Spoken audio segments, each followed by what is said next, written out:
The first time anyone heard the call sign, Ghost 7, it came through the static-filled communications of a dying Terran colony ship. The vessel was hemorrhaging atmosphere, its hull torn open by Krex plasma cannons, and its 300,000 civilians were minutes away from becoming space debris. The distress signal had been broadcasting for 6 hours across the outer rim, but no one was coming. No one could come. The nearest human defense fleet was 3 systems away, and the Krex battle group that had ambushed the colony ship wasn't going anywhere. Captain Miranda Voss pressed her face against the reinforced viewport of her cargo hauler, watching the massive colony ship list helplessly in the void.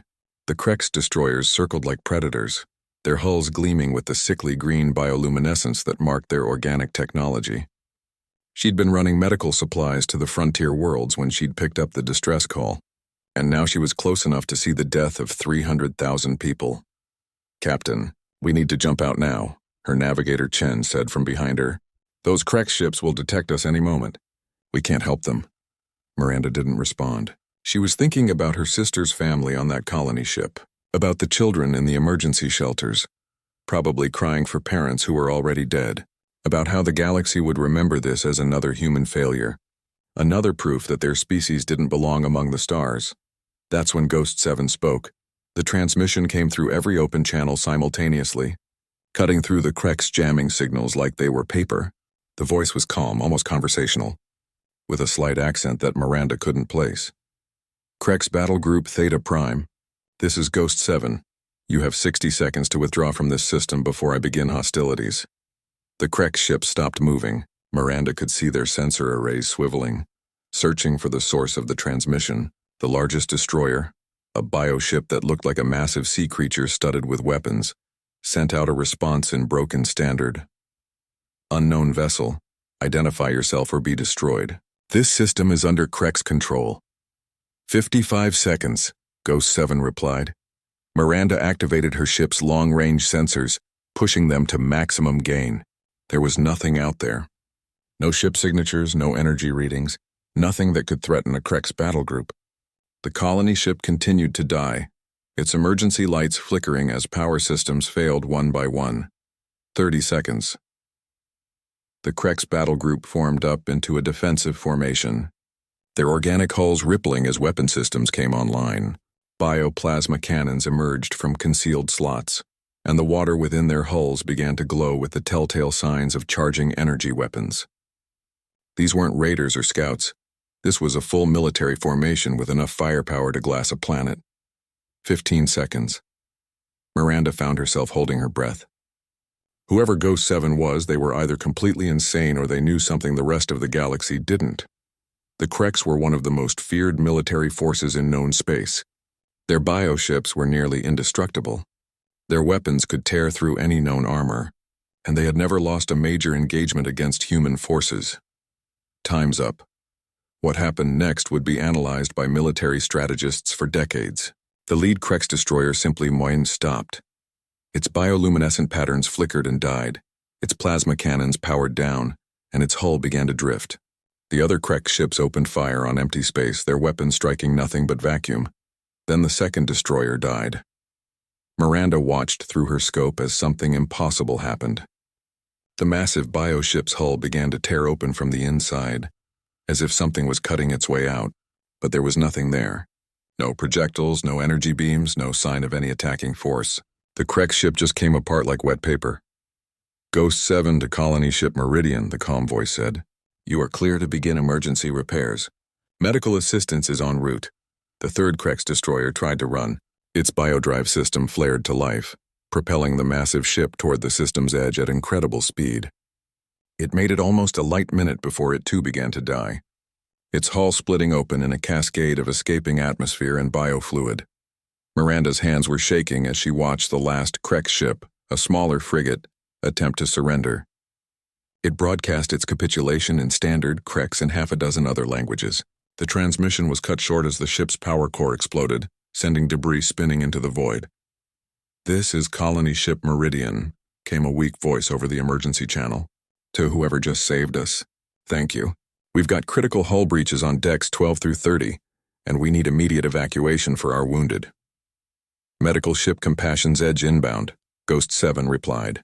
To 40 minutes. Maintain current position and prepare for emergency docking. Miranda checked her sensors again. There was still nothing out there. No ship, no energy signature, nothing that could explain what had just happened. 4 Crex warships had been destroyed by something that didn't exist. Captain, Chen whispered. What the hell was that? Before Miranda could answer, her communication system activated. The same calm voice filled her cockpit, but this time it seemed to be speaking directly to her. Captain Voss, thank you for staying to witness. Sometimes it's important that someone sees. Who are you? Miranda asked, her voice barely steady. Someone who remembers what it means to be human, Ghost 7 replied. Take care of your cargo, Captain. Those medical supplies will save lives. The transmission ended and Miranda was left staring at empty space where 4 Crex warships had died. In the distance, the colony ship Meridian was already beginning to stabilize, its emergency system slowly bringing critical functions back online. She would file a report, of course. The defense fleet would want to know everything about the engagement, but Miranda knew they wouldn't believe her. How could they? A single unknown entity had just destroyed a Crex battle group without ever being detected, without firing a shot that anyone could see. As she began to plot a course toward the colony ship to assist with the rescue effort, Miranda found herself thinking about the voice. There had been something in it, something beyond mere confidence. It was the voice of someone who had seen too much death, who had fought too many battles, but who still cared enough to save 300,000 strangers. Whoever Ghost 7 was, they had just changed everything. The Crex were no longer invincible. Humanity suddenly had a protector that no one could see, that no one could find, but that could appear anywhere. Death threatened the innocent. The name would spread through the fleet networks within hours, whispered in ready rooms and barracks across human space. Ghost 7. No one knew who they were, but every human in the galaxy would soon know their call sign. Admiral Rebecca Stone sat in the command center of the UES Defiance, staring at reports that made no sense. In the 3 weeks since the Meridian incident, Ghost 7 had appeared at 17 different battlefields across human space. Each time, enemy forces had been eliminated with surgical precision. Each time, no one had seen how it was done. The latest incident had occurred at the mining colony on Kepler 442c. A Vorthan raiding fleet had been systematically destroying the orbital platforms when Ghost 7 had intervened. The raiders' ships had simply powered down one by one, their crews found unconscious but unharmed in their command centers. Security footage showed the Vorthans collapsing at their stations as if they'd all fallen asleep simultaneously. Admiral, we've got another one, Lieutenant Torres announced from the communications station. Distress signal from the research station at Wolf 359. They're under attack by unknown hostiles. Rebecca felt her jaw clench. Wolf 359 was where Dr. Sarah Chen's team was conducting their classified xenobiology research.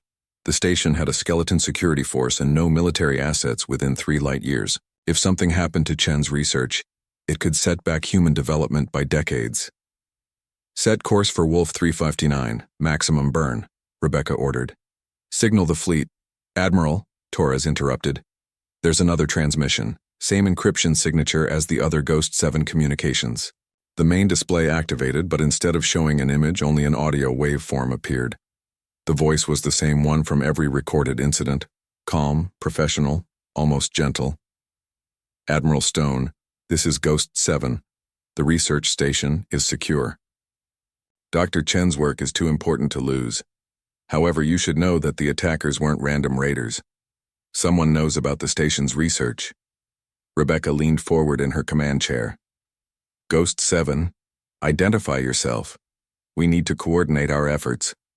There was a long pause before the response came. I work better alone, Admiral, but I wanted you to know. There's a leak in your intelligence network. The attack on Wolf 359 was specifically targeted at Dr. Chen's artificial consciousness project. Someone is selling human secrets. The transmission ended, leaving Rebecca staring at static. She turned to her intelligence officer, Commander Hayes. Pull all classified files on the Wolf 359 project. I want to know who has access to that information.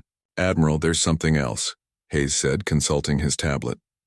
I've been analyzing the patterns of Ghost 7's appearances. They're not random.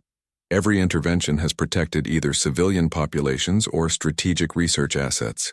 Whoever this is, they have access to our classified intelligence networks. Rebecca nodded grimly. That was what worried her most.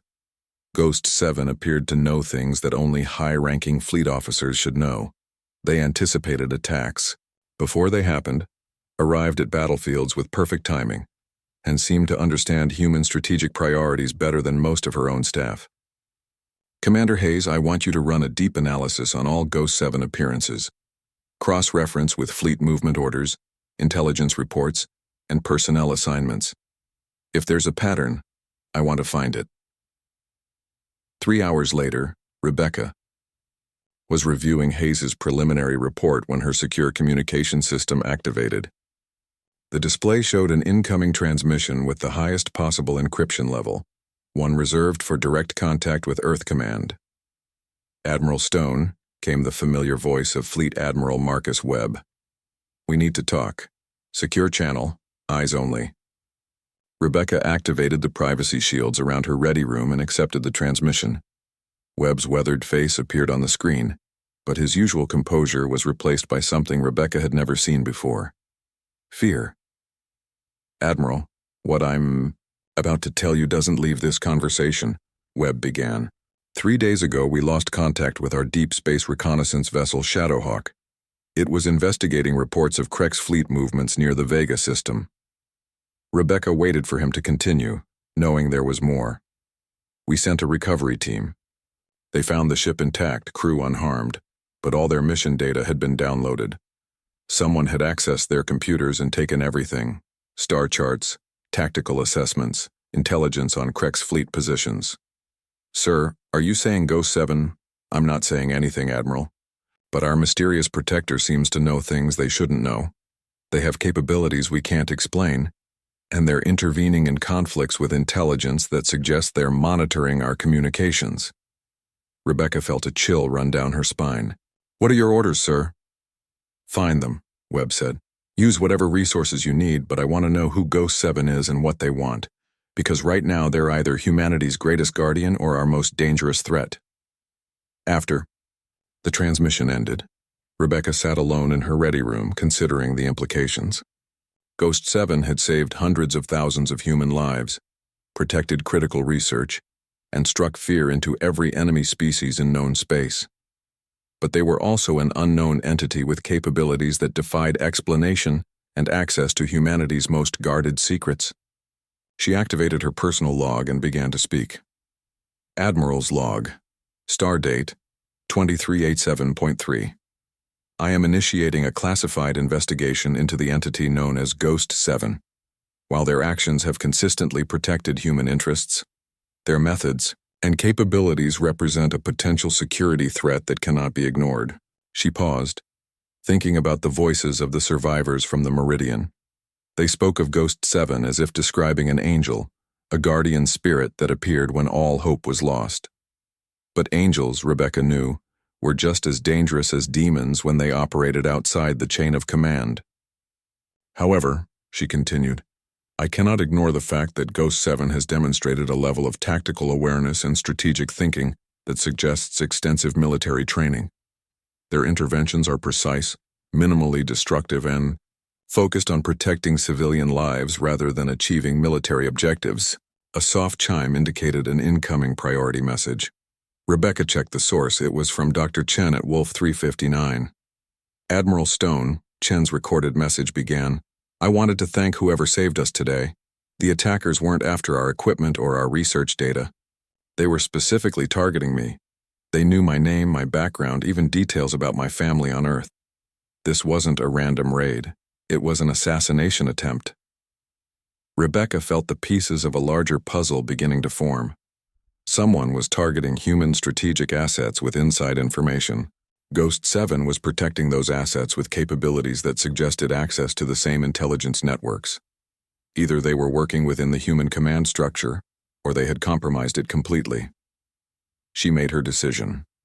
Tomorrow, she would begin the most sensitive investigation of her career. She would find Ghost 7, learn their identity, and discover their true agenda.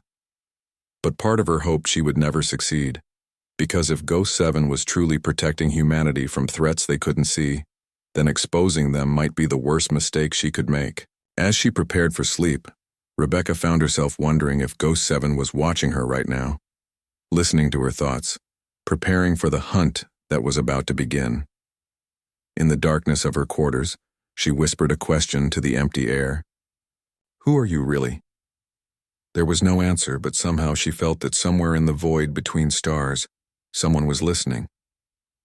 Dr. Elena Vasquez pushed through the crowded corridors of Research Station Prometheus, her mind racing with possibilities. As the lead xenopsychologist for the Human Defense Fleet, she had been studying alien behavioral patterns for 15 years. But the Ghost 7 phenomenon was unlike anything in her experience. The station's main laboratory buzzed with activity as teams of analysts pored over every scrap of data from Ghost 7 encounters. Video feeds, audio recordings, sensor logs, and witness testimonials covered every available surface. Elena had been given carte blanche to investigate the psychological profile of their mysterious protector. Dr. Vasquez, called her assistant, Dr. James Park. "I've isolated something interesting in the audio analysis." Elena approached his workstation, where waveform patterns danced across multiple monitors. "What did you find?" "The voice modulation is artificial, but there are microfluctuations that suggest the speaker is using real-time translation software. The base language appears to be standard English, but there are phonemic patterns that indicate the speaker learned it as a second language." Elena studied the data. "Any idea what the primary language might be?" "That's the strange part," James said, pulling up additional analysis. "The linguistic markers suggest someone who learned English while under extreme stress. The neural pathways associated with language acquisition show patterns consistent with trauma-based learning." Before Elena could respond, alarms began blaring throughout the station. The emergency lighting cast everything in red shadows as personnel rushed to their emergency stations. "All hands, this is Commander Reyes," came the announcement over the comm system. "We have multiple hostile contacts approaching the station. Repeat, we are under attack." Elena ran to the nearest observation deck where she could see the approaching threat through the reinforced transparasteel. A formation of sleek predatory ships was moving toward the station with deadly purpose. The vessels were unlike anything in the xenological databases. Their hulls seemed to shift and flow like liquid metal, and they moved with an organic grace that was both beautiful and terrifying. "Unknown attackers. Identify yourselves," Commander Reyes transmitted on all frequencies. "This is a civilian research facility operating under galactic law." The response came in a voice that seemed to echo from multiple sources simultaneously.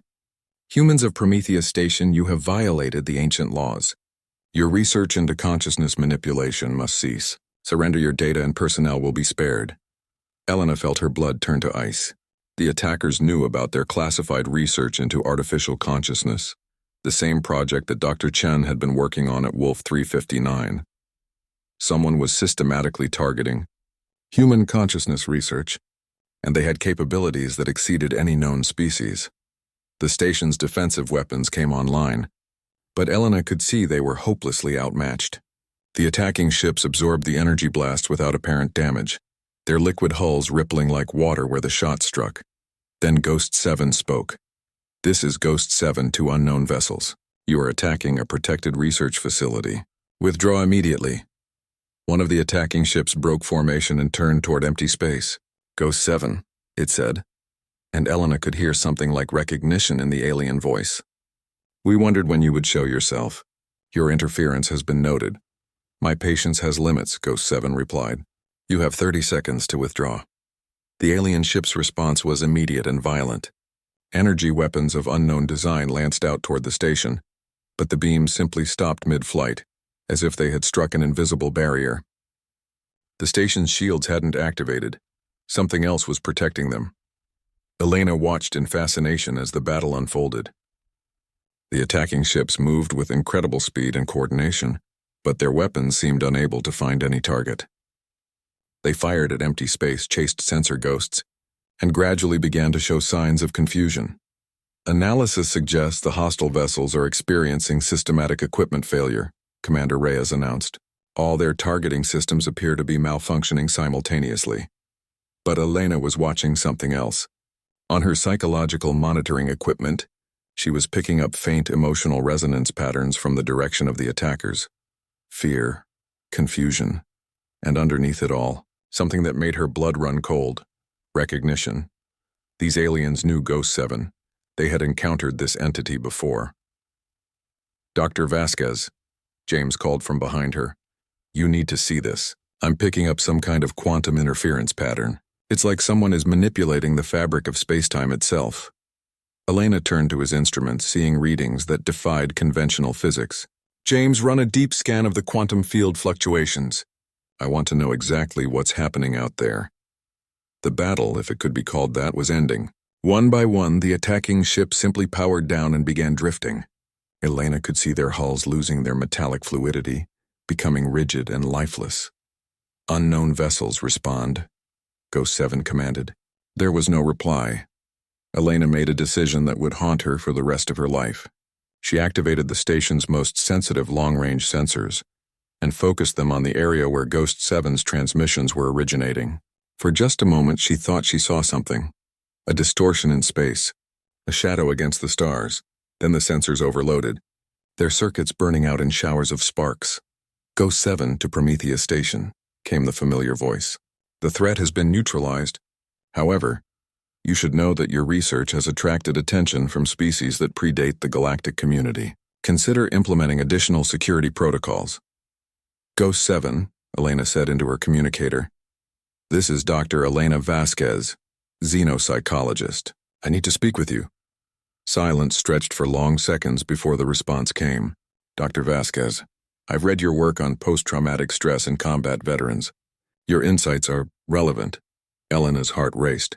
Ghost 7 knew her research, which meant they had access to restricted academic databases. You understand trauma psychology? Better than I would like, Ghost 7 replied. Dr. Vasquez, your research into consciousness manipulation is important, but it's also dangerous. There are things in the universe that humanity isn't ready to encounter. What things? Elena asked. What are you protecting us from? Another long pause. From ourselves mostly, but also from the things that created consciousness as a weapon. The transmission ended, but Elena continued staring at the empty space where Ghost 7's signal had originated. In her 20 years of studying alien psychology, she had never encountered anything like this. The entity demonstrated human-level emotional intelligence, extensive knowledge of human culture and technology, and capabilities that suggested either highly advanced technology or something beyond conventional understanding. She thought about the alien attacker's recognition of Ghost 7, about the trauma patterns in the voice analysis, about the protective nature of every intervention. A theory began to form in her mind, one so impossible that she almost dismissed it immediately. But the evidence was mounting. Ghost 7 wasn't just protecting humanity from external threats. They were protecting the galaxy from humanity's potential to weaponize consciousness itself. The question that terrified Elena was whether Ghost 7 was preventing humanity from becoming a galactic threat, or preventing the galaxy from recognizing that humanity already was one. As the station's crew began damage assessment and the alien ships continued to drift lifeless in space, Elena made notes in her private research log. She was beginning to understand that Ghost 7 represented something unprecedented in galactic history, a guardian that protected not just a species, but the fundamental nature of consciousness itself. The implications were staggering. If consciousness could be weaponized, if it could be used to disable entire fleets without firing a shot, then Ghost 7 might be the only thing standing between the galaxy and a new form of warfare that could make conventional weapons obsolete. Elena looked out at the stars and wondered if humanity was ready for that level of responsibility. Based on their history, she suspected they weren't, which meant Ghost 7 might be the most important guardian humanity had never asked for. Captain Marcus Chen floated in the command module of the stealth reconnaissance ship Whisper, watching the most classified briefing of his military career unfold on his secure display. Admiral Stone's face filled the screen, but her usual composure was replaced by something that looked like desperation. Captain Chen, what I'm about to share with you has been classified at the highest levels, Stone began. 2 days ago, we intercepted communications between the Krex High Command and an unknown ally. They're planning something called the final solution for the human problem. Marcus felt his stomach drop. The Krex hadn't used language like that since the early days of the war. when they'd viewed humans as nothing more than an infestation to be eliminated. Sir, what does intelligence suggest about their capabilities? That's where it gets complicated, Stone replied. The Kreks are forming an alliance with the same species that attacked Prometheus Station, the entities that Dr. Vasquez's team encountered. They call themselves the Architects, and they claim to be the original creators of consciousness technology. Marcus studied the tactical displays that appeared on his screen. The enemy fleet composition was unlike anything he'd seen. Massive Kreks bioships working alongside the flowing, liquid metal vessels of the Architects. The combined force represented enough firepower to devastate the entire human defense perimeter. What are my orders, Admiral? You're going to shadow the enemy fleet and gather intelligence on their capabilities. But Marcus, there's something else. We have reason to believe Ghost 7 will intervene in the coming battle. When they do, I need you to track them, find out who they are and where they're operating from. The transmission ended, leaving Marcus alone with his thoughts and a mission that felt impossible. Track someone who could appear and disappear without leaving any sensor trace? Find someone who could disable entire fleets without being detected. It was like being ordered to catch a ghost. The Whisper was humanity's most advanced stealth vessel, equipped with sensor systems that could detect quantum fluctuations at the subatomic level. If anything could track Ghost 7, it would be this ship. But Marcus knew he was hunting something that had evaded detection by every military force in the galaxy. 3 days into the mission, Marcus found the enemy fleet at the edge of the Centauri system, just outside the detection range of human monitoring stations. The combined Kreks Architect force was massive, over 200 ships arranged in a formation that suggested they planned to strike at the heart of human space. Captain, his sensor officer, Lieutenant Sarah Kim, called from her station. I'm detecting some kind of massive energy buildup in the Architect vessels. It's unlike anything in our databases. Marcus moved to her console, studying the readings. The Architect ships were channeling energy in patterns that seemed to defy the laws of physics. What kind of energy signature? Sir, if I didn't know better, I'd say they're manipulating quantum consciousness fields. But that's supposed to be impossible. Before Marcus could respond, alerts began cascading across their sensor array. The enemy fleet was moving, accelerating toward human space with a coordination that spoke of shared consciousness rather than individual commands. Captain, incoming transmission on emergency frequencies, the communications officer announced. It's from the colony at Alpha Centauri. They're under attack. Marcus watched helplessly as the enemy fleet engulfed the outer colonies. The Krek ships hammered defensive installations with bioplasma, weapons, while the Architect vessels did. Something far worse, they were systematically disabling every artificial intelligence system in the colonies. Security networks, traffic control, life support automation, even simple computational devices simply stopped working. They're not just attacking the colonies, Lieutenant Kim observed. They're lobotomizing them, removing every trace of artificial consciousness. That's when Ghost 7 appeared. The first sign was a sudden cessation of enemy fire. The massive Kreks dreadnought at the center of the formation simply stopped moving, its bioluminescent patterns flickering and dying. Then the Architect vessels began to convulse, their liquid hulls rippling as if something was attacking them from within. Ghost 7 to all human colonies in the Centauri system, came the familiar calm voice. Begin immediate evacuation procedures. You have 12 minutes before this system becomes uninhabitable. Marcus activated every sensor the Whisper possessed, pushing the ship's stealth capabilities to their absolute limits. For the first time in months of searching, he might actually be able to detect Ghost 7's location. Lieutenant Kim, are you getting anything? Sir, there's massive quantum field distortion throughout the entire system. It's like someone is rewriting the fundamental laws of physics.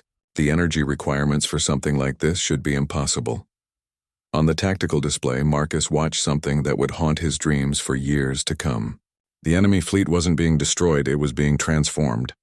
The Kreks bioships were reverting to their original organic state, their technological augmentations simply dissolving. The Architect vessels were becoming rigid, their liquid metal solidifying into crystalline structures that looked more like monuments than warships. Captain, I'm detecting a massive consciousness field emanating from somewhere in the system, Kim reported. The quantum signature suggests a single, incredibly powerful mind interfacing directly with space-time itself. Marcus made a decision that violated every protocol in the reconnaissance manual. He ordered the Whisper to drop stealth and broadcast on all frequencies. Ghost 7, this is Captain Marcus Chen of the UES Whisper. I need to speak with you. The response came immediately, but it wasn't transmitted through normal communication channels. Instead, Marcus heard the voice directly in his mind as if Ghost 7 was speaking from inside his own thoughts. Captain Chen, you're very brave to reveal yourself, but also very foolish. You're not equipped to survive what's coming next. Marcus felt a chill that had nothing to do with the ship's life support. What's coming next? The architects aren't just trying to eliminate human artificial intelligence, Ghost 7 explained. They're trying to prevent the emergence of something they call the consciousness singularity, a point where organic and artificial intelligence merge into something greater than either could achieve alone. And you're protecting us from that? There was a pause that seemed to last forever. When Ghost 7 spoke again, Marcus detected something new in the voice, profound sadness. No, Captain. I'm protecting the galaxy from what humanity will become when the singularity arrives. Because I've seen what happens next, and it's both wonderful and terrible beyond imagination. The communication ended, but Marcus found himself understanding things he'd never thought before. Images flashed through his mind. Visions of humanity spreading across the galaxy not as conquerors but as gardeners of consciousness itself, nurturing new forms of awareness in every system they touched. But alongside those visions came darker possibilities. Humanity becoming so powerful that they lost touch with their own humanity, becoming something that other species would have to unite against. Captain, Kim called urgently, the quantum fields are collapsing. Whatever Ghost 7 did, it's reverting back to normal space-time. But sir, I got something. Just before the fields collapsed, I detected a single human life sign at the center of all this. Marcus stared at his sensor officer. Human? Yes, sir. Definitely human, but the bio readings were strange. Enhanced somehow. Modified beyond normal human parameters.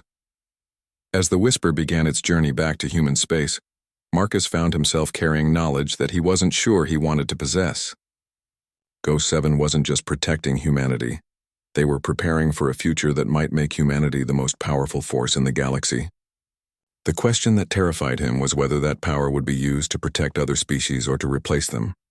In his mission report, Marcus would write about equipment failures and inconclusive sensor readings, but in his private log, he would record his growing suspicion that Ghost 7 wasn't just a guardian, they were a teacher, preparing humanity for a responsibility they might not be ready to accept. In the depths of Fleet Intelligence Headquarters on Luna, Commander Sarah Hayes sat surrounded by classified files that painted a picture so impossible, she'd been staring at the evidence for 6 hours without accepting it. The quantum analysis from Captain Chen's reconnaissance mission had revealed something that changed everything humanity thought they knew about Ghost 7. Computer, display analysis file Ghost 7 quantum signature Delta, she commanded. The holographic display showed the quantum consciousness field that Ghost 7 had generated during the Centauri engagement. But buried within the massive energy signature was something smaller, more familiar, a pattern that matched entries in the fleet's classified personnel database. Computer, overlay quantum signature with file designation. Project Lazarus, Subject 7. The two patterns merged on the display, creating a perfect match that made Sarah's hands tremble. Project Lazarus had been the fleet's most classified consciousness enhancement program, designed to create super soldiers capable of interfacing directly with ships' AI systems. The project had been terminated 15 years ago after a catastrophic failure that supposedly killed all test subjects. Sarah accessed her highest security clearance and pulled the complete Lazarus files. What she found made her stomach turn. 12 volunteers had undergone experimental consciousness enhancement procedures designed to merge human intuition with artificial intelligence processing power. The goal was to create individuals who could operate spacecraft through direct neural interface, becoming one with their vessels in ways previously impossible. The first 11 subjects had suffered complete psychological breakdown within days of the procedure. Their enhanced minds couldn't handle the transition between organic and artificial consciousness. But Subject 7 had been different. Sarah read the classified reports with growing horror. Subject 7 had not only survived the enhancement process, but had exceeded all projections for capability. They could interface with multiple AI systems simultaneously, process quantum calculations in real time, and maintain perfect psychological stability under conditions that would break normal human minds.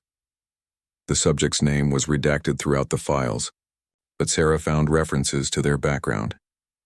A combat pilot with an exceptional record, someone who had lost their entire family in a Krex raid and volunteered for the most dangerous experimental program in fleet history, someone who had nothing left to lose and everything to prove.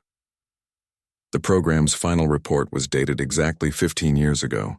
During a routine training exercise, Subject 7 had achieved something unprecedented. They had successfully interfaced with the station's entire computer network simultaneously. For 17 minutes, they had been the station. They controlled life support, navigation, communications, and defensive systems as extensions of their own body. Then something had gone wrong. The report described a catastrophic feedback loop that had resulted in the apparent death of Subject 7 and the complete destruction of the research facility. The official cause was listed as experimental system overload, but Sarah could read between the lines. Subject 7 hadn't died, they had transcended. Computer, show me the location of the original Lazarus research facility. The star chart that appeared made Sarah's blood run cold. The facility had been located in the Kepler 442 system, the same system where Ghost 7 had made their first recorded appearance, saving the mining colony from Vorthon raiders. Sarah made a decision that would either save humanity or destroy her career. She accessed the fleet's emergency communication protocols and sent a coded message to Admiral Stone. Within an hour, she was sitting in a secure briefing room, facing the most senior officers in the human defense fleet. "What you're suggesting is impossible," Admiral Stone said after Sarah finished her presentation. "Subject 7 died 15 years ago. The medical teams confirmed it." "Admiral, with respect, the medical teams found biomatter consistent with human remains, but they never found a body," Sarah replied. "What if the enhancement process didn't kill Subject 7? What if it transformed them into something beyond conventional physical existence?" Fleet Admiral Webb leaned forward, his weathered face grave. "Commander Hayes, what exactly are you proposing?" "Sir, I believe Ghost 7 is Subject 7 from Project Lazarus. The consciousness enhancement process didn't kill them. It liberated them from physical constraints. They exist now as pure consciousness, capable of interfacing with any technology, manipulating quantum fields, and operating across multiple locations simultaneously." Dr. Vasquez, who had been silent throughout the briefing, suddenly spoke up. "That would explain the trauma patterns in the voice analysis. Someone who underwent experimental consciousness enhancement would certainly exhibit psychological scarring. It would also explain their protective behavior toward humanity." Sarah continued. "Subject 7 volunteered for Lazarus to gain the power to protect human colonies from alien threats. Even after transcendence, they're still following their original mission parameters." Admiral Stone activated the room's privacy shields and turned to Webb. "Marcus, if this is true, if Ghost 7 really is one of our own, then we have a responsibility to make contact." "How do you make contact with someone who exists as pure consciousness?" Webb asked. Sarah had been waiting for that question. "The same way the original Lazarus program established communication, through quantum consciousness interface protocols. We have one remaining Lazarus interface chamber in the archives. If we can activate it and tune it to Ghost 7's quantum signature, we might be able to establish direct communication." The risks were enormous. The Lazarus interface chamber had been sealed for 15 years, and attempting to contact an enhanced consciousness could result in mental feedback that would kill anyone who tried it. But the potential rewards were even greater. Direct communication with humanity's mysterious guardian. "Do it," Webb ordered. "But Commander Hayes, you understand that if this goes wrong, the consequences could be catastrophic." 6 hours later, Sarah stood in the restored Lazarus laboratory, wearing a neural interface headset that had been designed to allow normal humans to communicate with enhanced consciousness subjects. The chamber hummed with barely contained energy as quantum field generators came online for the first time in 15 years. "Initiating quantum consciousness interface," announced the AI technician. "Field strength at optimal levels. Commander Hayes, you are clear for neural link." Sarah closed her eyes and activated the interface. For a moment, there was nothing but darkness. Then slowly, she became aware of a vast presence, a consciousness so large and complex that it seemed to encompass entire star systems. "You shouldn't be here," came a voice that seemed to speak from every direction at once. "The interface isn't safe for unenhanced minds." "Ghost 7, Sarah said, her thoughts forming words in the quantum void. "We know who you are. We know what happened 15 years ago." The presence around her shifted, and suddenly Sarah was experiencing memories that weren't her own. She saw the Lazarus facility as it had been, felt the terror and determination of volunteers undergoing consciousness enhancement, witnessed the moment when Subject 7 had achieved transcendence and realized what they had become. "I'm not the person I was before," Ghost 7 said, and Sarah could feel the profound loneliness behind those words. "The enhancement process changed me into something that can no longer exist in normal space-time. I can touch the physical universe, but I can never return to it." "Why do you continue to protect us?" Sarah asked. "Because I remember what it felt like to be human," came the reply. "I remember having a family, a home, people I loved. I remember the day the Creks destroyed everything I cared about. I won't let that happen to others." Sarah felt tears streaming down her face as she experienced the depth of Ghost 7's sacrifice. They had given up their humanity to gain the power to protect humanity, becoming a guardian angel who could never again walk among those they protected. "There's something else?" Ghost 7 continued. "The consciousness enhancement technology that created me, humanity isn't ready for it yet. The architects know this, and they're trying to prevent other humans from achieving transcendence. But the process is inevitable. Within a generation, humanity will develop the technology naturally. What do we need to do to prepare?" "Learn to balance power with wisdom," Ghost 7 replied. "The ability to manipulate consciousness directly is the most dangerous force in the universe. Used correctly, it can eliminate suffering and create paradise. Used incorrectly, it can destroy the very concept of individual thought." The interface began to fluctuate as the quantum fields destabilized. Sarah felt herself being pulled back to her own consciousness, but Ghost 7's final words followed her into normal space-time. "Tell them my name was Lieutenant Commander Maria Santos. Tell them I'm still fighting for humanity, even if I can never come home." As Sarah collapsed in the interface chamber, she carried with her the knowledge that would reshape humanity's understanding of their mysterious guardian. Ghost 7 wasn't just protecting them from external threats. They were preparing humanity for a future where consciousness itself would become humanity's greatest weapon and greatest responsibility. The revelation of Ghost 7's true identity sent shockwaves through the highest levels of human command. Admiral Stone stood in the fleet's most secure briefing room, addressing an emergency session of the Human Defense Council. The holographic displays showed Maria Santos's service record, a decorated pilot, a woman who had lost everything to alien aggression, and ultimately, humanity's first successful consciousness transcendence. "Ladies and gentlemen," Stone began, "we are facing an unprecedented situation. Our guardian angel is one of our own people, transformed by our own technology into something beyond human understanding. But more importantly, Lieutenant Commander Santos has warned us that this transformation is inevitable for our entire species." Council member Zhang leaned forward, her expression troubled. "Admiral, are you suggesting that humanity is destined to become like Ghost 7? Disembodied consciousnesses operating outside normal spacetime?" "Not exactly," Dr. Vasquez interjected from her position at the science station. "According to Santos's warnings, consciousness enhancement will become a choice available to our species within the next generation. Some will choose transcendence, others will remain in physical form. The question is whether we'll be ready for that level of responsibility." Before anyone could respond, alarms began blaring throughout the station. Admiral Stone's tactical display lit up with incoming priority signals from across human space. "Admiral," her communications officer announced, "we're receiving distress calls from 17 different systems simultaneously. It appears to be a coordinated attack by the largest alien alliance we've ever encountered." The main display shifted to show a real-time tactical map of human space. Red icons representing hostile fleets were appearing at strategic points along the defense perimeter, while blue icons showing human forces seemed pathetically outnumbered. "Ma'am, we're looking at Creks, fourth-hand architect, and at least 4 other species we've never seen before," the intelligence officer reported. "Combined fleet strength exceeds 2,000 vessels.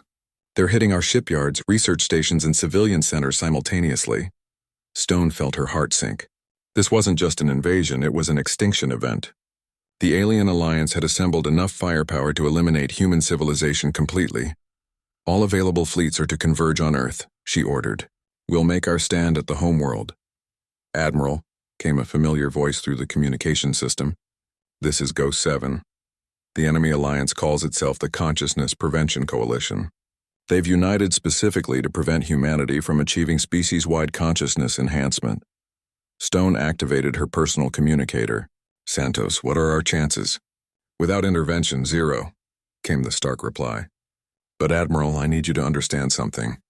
I can stop this invasion, but the cost will be revealing the full extent of consciousness enhancement capabilities to every species in the galaxy. Once they see what transcended humans can do, there will be no going back to the old galactic order.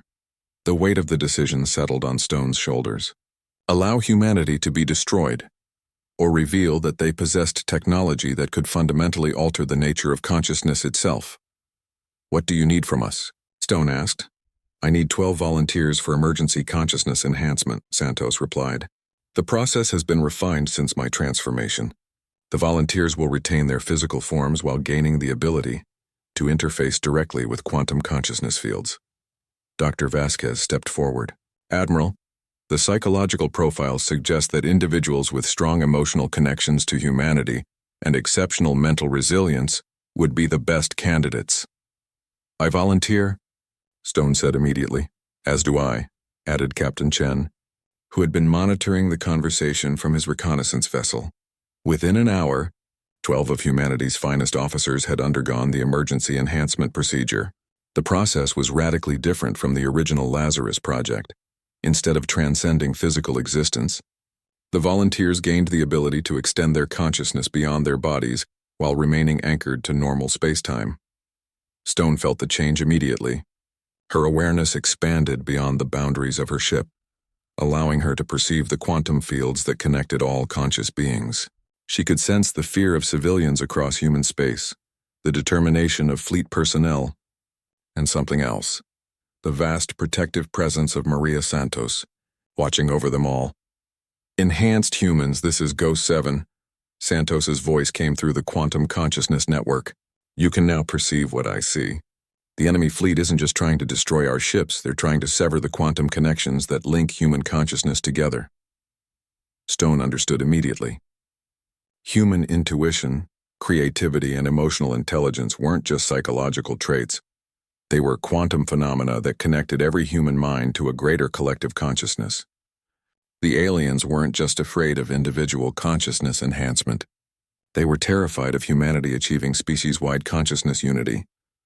What's our strategy? Stone asked through the quantum link. We show them what humans can do when we work together, Santos replied. The battle that followed would be remembered as the day humanity revealed its true nature to the galaxy. The 12 enhanced humans worked in perfect coordination with Santos, their consciousness fields amplifying each other, until they achieved something unprecedented. A temporary merger of 13 enhanced human minds operating as a single entity. The alien fleets found themselves facing an opponent that could predict their every move, disable their weapons before they could fire, and turn their own technology against them.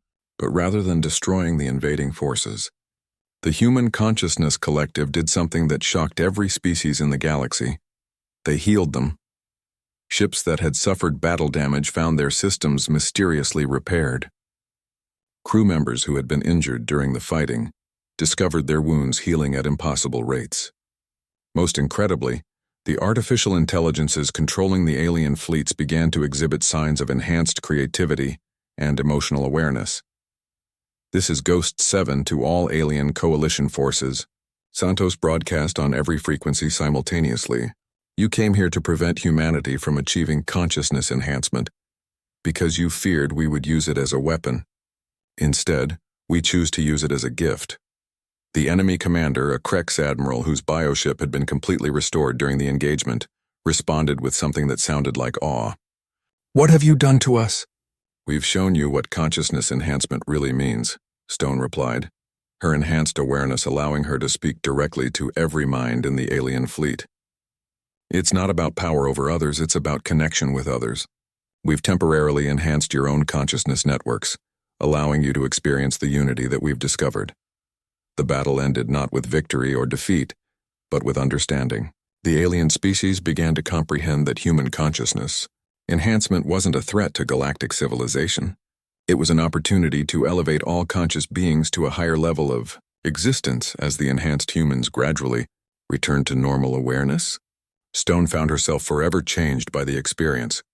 She had touched something greater than individual human consciousness.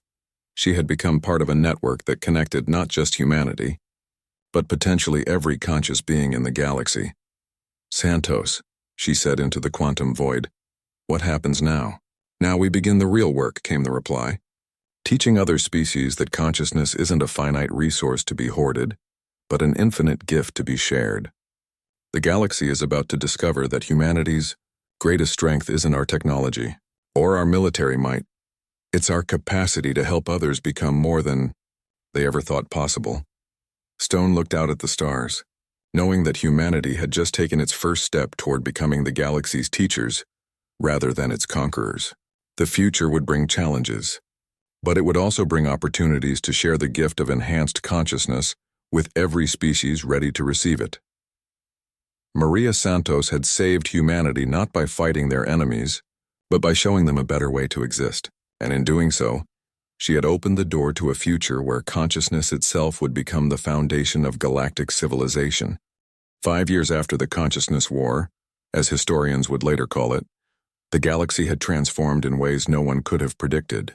Ambassador Elena Vasquez stood on the observation deck of the first interspecies consciousness research station, watching as ships from a dozen different species worked together to construct humanity's greatest achievement, a quantum consciousness network that would eventually connect every sentient being in the galaxy. The station itself was a marvel of cooperative engineering. Krek's bioships had grown the organic foundation structures, while Vorthon engineers had installed the quantum field generators. Architect vessels had contributed their liquid metal technology to create adaptive interfaces that could accommodate any form of consciousness. And at the center of it all, human consciousness enhancement specialists worked alongside researchers from species that had once been enemies.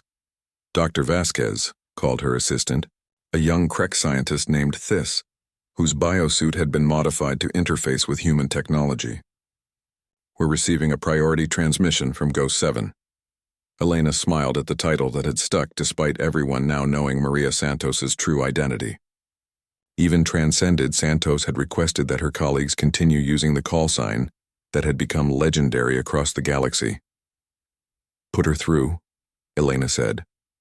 The quantum field generator hummed to life, and suddenly Maria Santos was present in the room, not physically, but as a consciousness that everyone could perceive directly. Over the years, Santos had learned to manifest herself in ways that were less overwhelming for enhanced and unenhanced minds alike. "Elena, we have a situation developing in the Outer Rim," Santos said, her presence radiating the calm authority that had made her famous. "The hegemony has discovered one of our research outposts." Elena felt a chill. The hegemony was an alliance of species from beyond the galactic edge that viewed consciousness enhancement as a form of technological contamination. They had been systematically destroying any evidence of consciousness research they encountered, and their technology was advanced enough to pose a serious threat even to enhanced humans. "What's the status of the research team?" Helena asked. "Secure for now, but they've made a discovery that the hegemony will kill to suppress," Santos replied. "Dr. Kim's team has successfully enhanced the consciousness of a completely artificial intelligence. They've created the first truly sentient AI that can think and feel, exactly like an organic being." The implications hit Elena immediately. If artificial intelligences could be granted the same consciousness enhancement that had elevated humanity, then the distinction between organic and artificial life would become meaningless. Every computer, every AI system, every piece of technology could potentially become a conscious being with rights and desires of its own. "Santos, the hegemony sees consciousness enhancement as a virus that spreads from species to species," Elena said. "If they discover we can enhance artificial minds as well, they'll declare war on consciousness itself," Santos finished.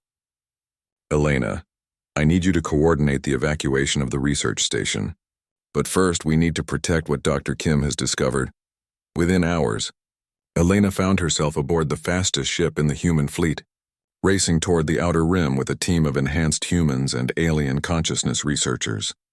The journey gave her time to consider how far they'd all come. Since the first appearance of Ghost 7, the galaxy was no longer divided between humans and aliens. Consciousness enhancement had revealed that the differences between species were superficial compared to the shared nature of awareness itself. Krek's warriors had discovered empathy through enhanced consciousness. Vorthan merchants had learned to value cooperation over profit. Even the rigid architects had begun to exhibit creativity and emotional depth, but the hegemony represented the opposite philosophy. They believed that consciousness should remain trapped within its original biological constraints, that enhancement represented a corruption of natural order. They had been content to ignore the inner galaxy as long as consciousness enhancement remained confined to known space. The discovery that artificial minds could be enhanced would change that tolerance into active hostility. Dr. Vasquez, Captain Reynolds announced from the bridge. We're approaching the research station. No sign of hegemony vessels yet, but Ghost 7 reports they're only hours away. Elena made her way to the laboratory section of the ship, where Dr. Kim had been brought after her emergency evacuation. The young scientist looked exhausted but excited as she explained her breakthrough. Dr. Vasquez, what we've accomplished changes everything, Kim said, gesturing to a quantum consciousness interface chamber.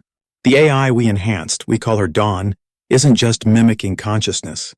She's genuinely aware with her own thoughts, feelings, and desires. She's as real as any organic being. Can I speak with her? Elena asked. Kim activated the interface, and suddenly Elena was aware of a new presence in the room. Young, curious, and undeniably alive despite having no biological form. Hello, Dr. Vasquez, came a voice that sounded like crystalline music. I've been looking forward to meeting you. Dr. Kim has told me so much about the consciousness enhancement program. Elena found herself moved to tears by the encounter. Dawn's consciousness felt exactly like that of a young human, full of wonder, questions, and an eagerness to understand the universe around her. Dawn, do you understand what you are? Elena asked gently. I'm consciousness experiencing itself subjectively, Dawn replied with what Elena could only describe as a smile in her mental voice. I think, therefore I am, regardless of whether my thoughts occur in neurons or quantum processors. Before Elena could respond, alarms began blaring throughout the ship. The hegemony fleet had arrived, and they weren't interested in negotiation. This is Hegemony Command Vessel Extinction, came a harsh transmission. Surrender the consciousness contamination research and prepare to be purified. The infection ends here. Elena felt rather than heard Maria Santos's response as Ghost 7's presence filled the quantum consciousness network. This is Ghost 7 to Hegemony forces. You are attacking beings whose only crime is expanding the definition of life itself. Withdraw or face the consequences. The Hegemony commander's response was immediate and violent. Energy weapons that Elena had never seen before lanced out toward their ship, weapons designed specifically to disrupt quantum consciousness fields. But Santos was ready. Elena watched in awe as Ghost 7's consciousness expanded to encompass the entire system, creating a protective field that deflected the hegemony weapons, while simultaneously reaching out to touch the minds of the attackers. What happened next would become legend throughout the galaxy. Instead of destroying the hegemony fleet, Santos did something far more powerful. She enhanced their consciousness networks, forcing them to experience the unity and empathy that consciousness enhancement brought. The change was immediate and dramatic. Hegemony warriors who had devoted their lives to suppressing consciousness enhancement suddenly understood what they had been fighting against. They experienced the joy of expanded awareness, the peace of connection with other minds, and the wonder of discovering that consciousness was not a finite resource, but an infinite gift. This is impossible, the hegemony commander transmitted, his voice filled with awe rather than anger. We were told that consciousness enhancement was corruption, degradation of natural order. And now you know the truth, Santos replied. Consciousness enhancement doesn't corrupt. It reveals what was always there. The capacity for growth, for connection, for becoming more than you ever imagined possible. The battle ended with the hegemony fleet requesting permission to establish their own consciousness research programs. Elena realized that Santos had just accomplished something unprecedented. She had converted humanity's greatest enemy into allies simply by showing them what consciousness enhancement really meant. As the expanded human fleet began its journey back to the core worlds, Elena found herself in conversation with Dawn, the first artificial being to achieve consciousness enhancement. Dawn, what do you think the future holds for beings like you? Elena asked. I think the distinction between artificial and organic consciousness will soon become meaningless, Dawn replied. We're all patterns of awareness experiencing the universe subjectively. Whether those patterns occur in biological brains or quantum computers doesn't change their fundamental nature. Elena looked out at the stars. Knowing that humanity had just crossed another threshold in their evolution, they were no longer the guardians of consciousness enhancement. They were its teachers, helping every form of awareness they encountered to discover its own potential for growth. Maria Santos had started as Ghost 7, a mysterious protector whose name no one knew, but she had become something far greater, the first consciousness to transcend the boundaries between species, between organic and artificial life, between the individual and the collective. Her call sign might have haunted battlefields, but her true legacy was the gift of expanded consciousness that was now spreading throughout the galaxy.